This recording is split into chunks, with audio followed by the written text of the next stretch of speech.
Mana shu kiyimni ham yuvib qo'ying, quyoncha.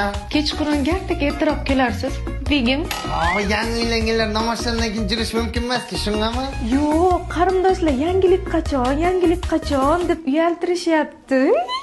Meni vaqtliroq kelishimda yangilikka nima aloqasi bor? To'yda oldin necha marta vaqtlik kelganman, hech qanday yangilik bo'lmagan.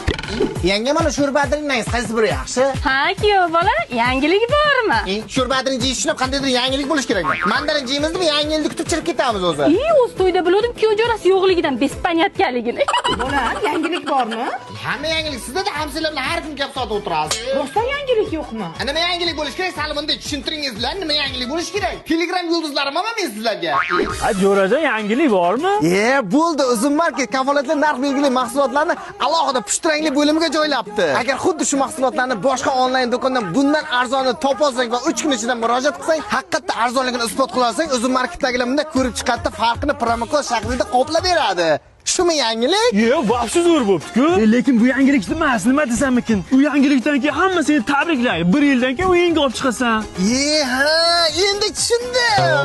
Qo'yver. Shashmang, chin davlatda sizga pishirib qo'yibman. Tayto yangilik qilamiz, 1 yilda uyga olib chiqamiz. Jimga to'lov qilsang, mashina 1 yilda chiqadi. Hammasini tushunib o'tiribman. Chet elda ishlab kelaman, mashina olamiz, keyin nima yangilik, ishdan qutulamiz. Javobi. Miya xata yangilik deb bolani aytyapti. 1 yilda Bradomni olib chiqishini aytyapti. Shuni ham bilmaysizmi? Tushundim. Hamma bola Radomni olib keladi. Bola bo'lish uchun nima qilish kerakligini endi bildim. Ketdik. Qayerga? Qayerga bo'laydi? Radomga bola olib keling.